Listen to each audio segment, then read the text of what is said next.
Hey all, welcome back. I'm just gonna do a review or an update on my Icy Breeze V2. I've already had this for about a year and everything is still working just fine. I have my own battery pack that I made. So I didn't actually spend $100 on the Icy Breeze 10 amp hour battery because it's about $100. I actually am using Samsung 18650 cells 25Rs. These are actually 15 amp hours total because I'm doing a 3S, 3S 7P, yeah, because I'm doing 3 rows of 7, so it makes 12 volts, but it actually increases the capacity, so that's why it's a 15 amp hour battery. Here's a smaller one that I made.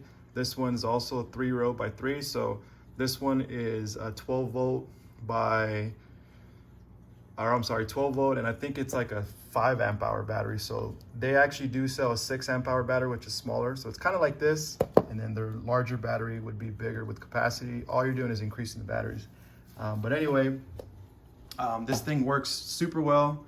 Like I said, I've upgraded the pump, and it actually does exchange the heat much faster than the stock battery or water pump that comes with it. So, you know, I just pretty much have this little safety here that just kind of tells me what the cell voltage is for each one. That way I make sure that everything stays safe.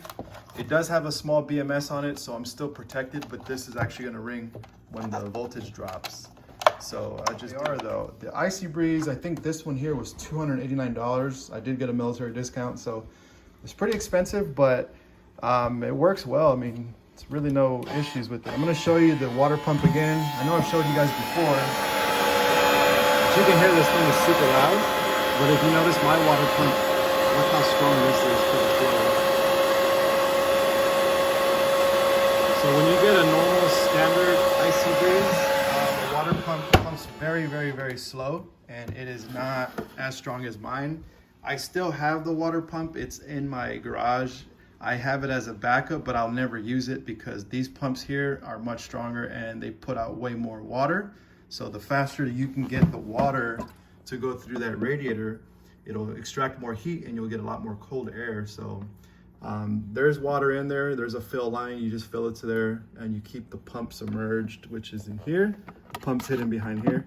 The pump stays behind here and it does kind of blocks it from the ice, but you pretty much, I use ice blocks. I don't use packets or, you know, ice cube, you know, those blue ones or whatever. I think they're like Yeti ice packs. I don't use that. I use solid ice blocks that I actually use with a silicone mold, and they actually last a lot longer than, you know, your standard ice that you would get in a bag.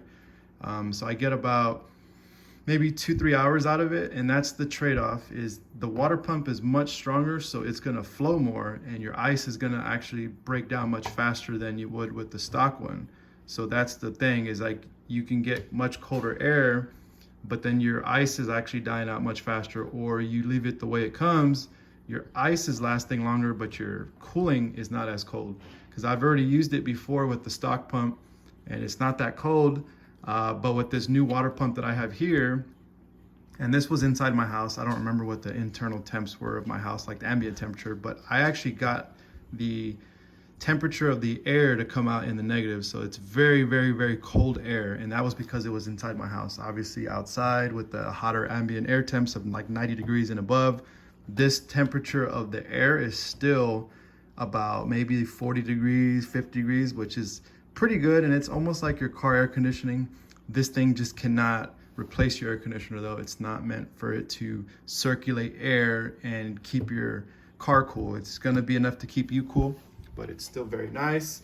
I actually do hold ice cubes in here with cans of drinks, you know, and it actually has the 2 little cup holders here too, which are still nice. I haven't had any issues. I've been using it a lot, and the case is pretty strong. I don't have any punctures or anything. The wheels still work just fine. I've mentioned this before. I've actually made this battery pack when I first bought the Icy Breeze, and because I didn't want to buy that battery, I ended up spending $100. That's what it was. I think I spent $100 on the cells, but I'm actually increasing my capacity versus buying the Icy Breeze 10 amp hour battery. This one's 15, so this one lasts me much longer. I get about, with solid 100% high airflow on the cooler, I get about 4 hours on this battery pack. And you can tell here, it's at 12.57, so it's almost fully charged. There's my cells. They're slowly coming up so they can balance out. And it's at 99% voltage. So 12.60 is full voltage. And then 11.7, around 11.8 is where the voltage is pretty much needing to be recharged. So each cell would be at 4.20 for a full voltage, and then these are 3.7 volts nominal voltage. So as soon as it gets around 3.7, the cell actually should stop being used, so you don't discharge this thing too far and then destroy the cell. But these are actually the 25Rs, so they actually do put out about 25 amps worth of power for each cell. This thing draws about 10 amps, about 6 or 7 amps. And that when it equates to watts, because you're doing your voltage times your amps, this thing actually draws a good amount of power. So this thing will definitely wear your batteries out pretty fast if you're using it constantly. That's why I didn't want to opt for the 10 amp hour battery, because this thing definitely takes a lot of power. So a 10 amp hour battery essentially supposed to give you 10 hours if it was drawing 1 amp, but it's not. It's drawing more like 7. So this thing will actually wear out that 10 amp hour battery within a few hours. So that's the thing about the batteries. I mean, the bigger the battery, the more capacity. So this thing, if I was to make it even bigger, which I can actually get it up to 20 amp, maybe 100 amps if I wanted to, or I'm sorry, 100 hours. I can actually run this cooler pretty much all night if I wanted to. But I like to keep the battery thin so it fits in here. So I'm not going to be making a super huge battery. I do have a Bluetti battery pack that I do use with this. That thing works really well, and it is a very long battery. It's just heavy, and I didn't want it to be too big, so I wanted it to be portable. Here's the Bluetti battery. Compared to this one, it's much smaller, as you can see. This one is much more portable. This one is still portable, but it's heavier and it's bulky. It does give you your input and output power. As soon as you hook this thing up to the Icy Breeze, it actually shows you what wattage it's taking and how much power it draws. It's 30 amp hours because of the size of batteries in here. This one, like I said, is 15, and this one is about 6 to 7. So this is gonna be your cheapest Icy Breeze battery if you buy the one that they sell, the 6 amp hour. I think it's like $75 or something. This is the size that you would be getting. This is equating to their larger battery for 100, and obviously this thing would last a lot longer, and I can just carry the two together. But I like keeping it portable, so I don't take this battery anymore with me. I pretty much just keep it at home. So yeah, I just wanted to show you guys, like, just the want to mention is when it gets really cold outside, you can have warm water in here and it'll still work the same way, and it'll actually blow warm air and keep you warm if you wanted to. It's just you don't want to use a heating element in here. So that's the thing. You'd have to figure out a way how to keep the water warm without having to burn the plastic. So that's another cool thing about these, but they're not designed to be warm.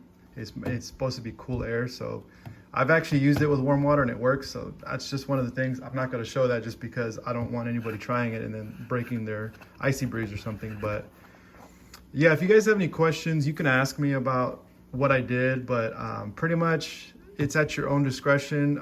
Nobody should do this. If you don't plan on using the warranty with them, then by all means do the upgrades, but I don't plan on using Icy Breeze to warranty anything, so that's why I did it. So that's why I have made it much better, but the trade-off is that I will have to replace parts on my own. But anyways, that's gonna be it for this video. Like I said, just wanna let you guys know how it's working out for me, and this is a very solid cooler. I definitely would recommend you guys getting it if you do go backpacking or go to sporting events, you know, go to watch the kids' games. I'm definitely gonna be using this for the summer when my kids have games, so that's really what it's for. It's for the summer, so it's portable. But yeah, if you have any questions, just ask down below, and I appreciate you all for watching, and until the next one.